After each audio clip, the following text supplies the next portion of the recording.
जब मैं छोटा था मैं सोचता था कि पहला वाला वाक्य कितना खूबसूरत है, यहोवा मेरा चरवाहा मुझे कोई घटी नहीं हो। पर मेरे घर में सिर्फ घटी थी। हम सब्जी उठाते थे जो सड़कों पे पड़ा होता था। हफ्ते में 3 या 4 दिन ही हमारे घर में खाना रहता था, जो गिरा हुआ सब्जी मंडी से उठा कर ले आते थे, जो मंडे चलता था। 3-4 दिन ही घर में खाना होता, बाकी टाइम भूख। लेकिन हम खाते पता है क्या थे, यहोवा चरवाहा मेरा मुझे कोई घटी ना होगी। मैंने कहा खुदा वचन तो कुछ और कह रहा है लेकिन मेरे जीवन में तो कुछ और हो रहा है।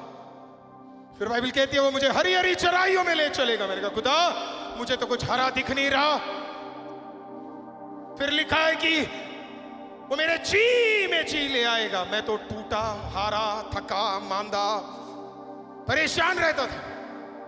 18 बार मुझे स्कूल से निकाल दिया, 18 टाइम्स मेरे स्कूल से मुझे निकाला गया, पब्लिकली निकाला गया, क्योंकि पे करने के लिए फीस नहीं था।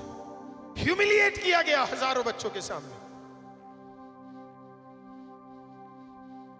जिसमें से एक बार 13 दिन के लिए मैंने अपने घर पे भी नहीं बताया कि मुझे निकाल दिया। मैं हर दिन सुबह जाता था, डीटीसी बस होती थी जिसके अंदर 1 रुपए किराया लगता था।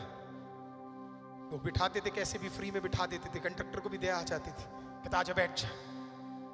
जाता था विक्रम होटल के सामने जाकर बैठ जाता था और रोता था। मैं खुदा स्कूल नहीं जा सकता, माँ बाप को नहीं बता सकता क्योंकि घर में खाना तक नहीं है, आंसू नहीं देना है। मैंने गवाही कई जगह बांटी है। उसी में से एक बार जब मैं पार्क में बैठा हुआ था, विक्रम होटल एक बड़ा होटल था, वो चेंज हो गया, उसका नाम चेंज हो गया लाजपत नगर में। उसके सामने एक बड़ा सुंदर पार्क हुआ करता था, मैं पार्क में बैठा रहता था। पहला दिन वहां पे वर्कर्स आए और पार्क के अंदर खाना खा रहे थे। जब मैंने खाना देखा तो मेरा दिल भर आया, क्योंकि मुझे भूख लग रही थी, पर तो मुझे नहीं मिला, चला गया। सेकेंड डे सेम वर्कर्स, वो शायद कोई बिल्डिंग में किसी ना किसी में काम कर रहे, सेम वर्कर्स पार्क में आए। मैं वहां बैठा, एक आदमी, वो मसीह नहीं था, वो यीशु को नहीं जानता था, कुछ नहीं था, वो मेरे पास आया। उसने बोला बच्चे, मैं बोला यस। बोला खाना खाएगा? तो उनके पास वो टिफिन होती है, वो 1 2 3 टाइप खोलते हैं। टिफिन था, खोला, नीचे रखा, हाँ स्टील का डिब्बा, उसमें कई रोटियां थी। उसमें से उसने 2 रोटी मुझे दी और बोल खा। रोटी दी, मैं आंसू के साथ उसे खाने लगा क्योंकि मैं इतना भूखा था, खाना नहीं था। तो भूख से ज्यादा वो शर्म थी कि स्कूल से फिर से निकाल दिया, तो वो सब was eating food।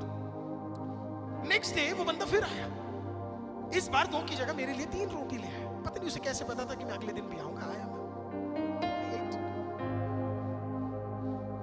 मैंने खुदा को बोला परमेश्वर कब रास्ते खुलेंगे? और प्रभु कहता है इतना बड़ा जो तेरे सामने खोला हुआ है उसके लिए तो धन्यवाद कर ले, क्योंकि देख मैंने तेरे लिए किसी को खाने के लिए भेजा है। आपने कौओं के बारे में बाइबल में सुना होगा, मैंने कौए अपनी जिंदगी में हालेलुया होते हुए देखा है। मुझे नहीं पता उस दिन के बाद वो आदमी कौन था, कभी मिले, कभी हो, कभी कहीं पे हो, क्या पता इस लाइव से सुन ले। आमीन। मैं चाहता हूं कि उसे एक बार ये एहसास हो जाए कि उस दिन उसने खुदा का एक बहुत बड़ा काम प्रेज़ द लॉर्ड मेरे जीवन में किया। उस दिन मैंने सीखा आमीन, लेने से बढ़कर देना है। हालेलुया। देने वाला हमेशा शिक्षित रहता है, देने वाला हमेशा आगे बढ़ता है।